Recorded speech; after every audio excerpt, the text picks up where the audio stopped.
I played the fool until it was time to end the game.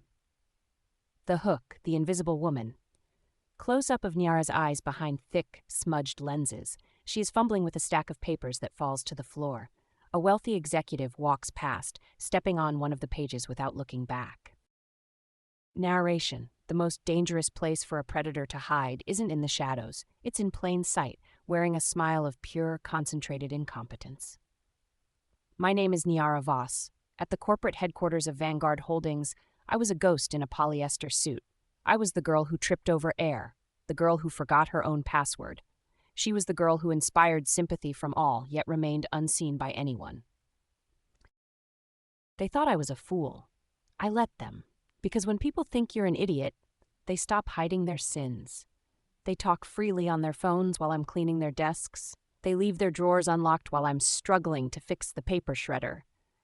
For a year, I played the fool. But the game was always mine. The build, the tyranny of Julian Vane, narration. My target was Julian Vane.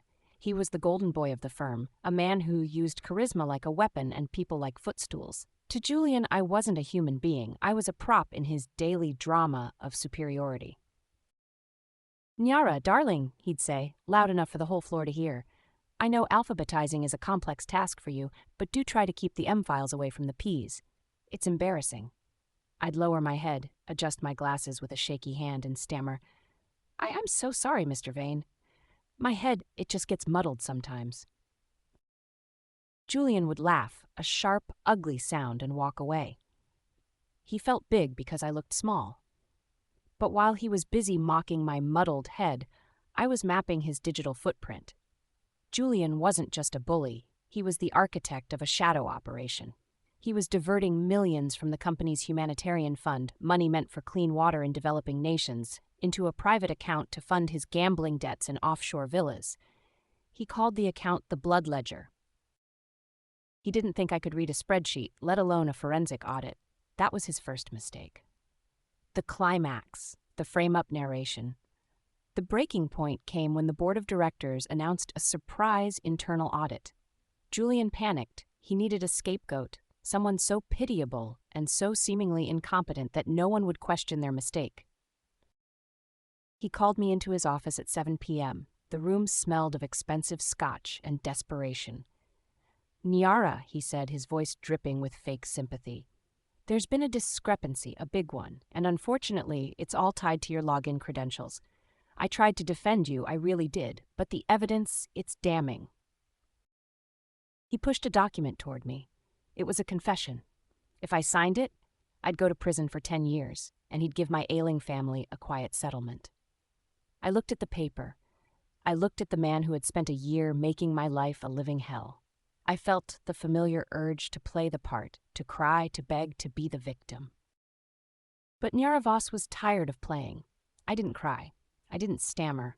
I slowly reached up, took off the glasses, and set them on his mahogany desk. I stood up straight for the first time in 12 months. The transformation was so sudden, Julian actually flinched. "Check me in," I said, my voice as cold as a winter morning. "Do you know why I let you call me darling for a year? Do you know why I let you throw your trash on my desk?" He stared at me, his mouth hanging open. What is this?" "It's called the arrogance gap," I replied. "You were so busy looking down on me that you never noticed I was looking up at your screen. You thought I was fixing your printer? I was installing a mirror drive. You thought I was fumbling with your coffee? I was cloning your RSA token." I pulled a sleek black tablet from my bag, not the clunky laptop he thought I owned. I tapped the screen. "The blood ledger isn't yours anymore, Julian. I've spent the last 3 hours rerouting every cent of that stolen money back to the original fund. But I left the transaction trail pointing exactly where it belongs. Your private IP address."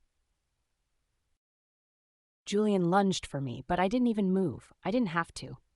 The door to his office swung open. Security wasn't there for me. They were there for him, followed by 2 detectives from the Financial Crimes Division. I picked up my glasses, tucked the tablet under my arm, and walked toward the door. As I passed him, I leaned in and whispered, "I told you alphabetizing was hard.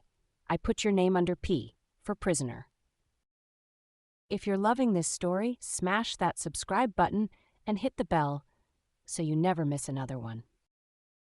The life lesson. I walked out of that building and never looked back. I didn't want a promotion, I didn't want a thank you, I wanted justice, and I wanted my name back. As the sun rose over the city, I realized that Julian wasn't the only one who had learned a lesson. I had learned one too, the life lesson. The world will always try to tell you who you are. They will try to label you based on your job, your clothes, or your mistakes. They will try to make you the fool in their story so they can feel like the hero in theirs. But remember this, visibility is a choice, but power is a secret. Never mistake someone's silence for a lack of thought. Never mistake their kindness for a lack of spine. And most importantly, never underestimate the person who is willing to play the fool. Because while you're busy laughing at them, they're busy learning how to end your game. I'm Nyara Voss, and the game, it's finally over.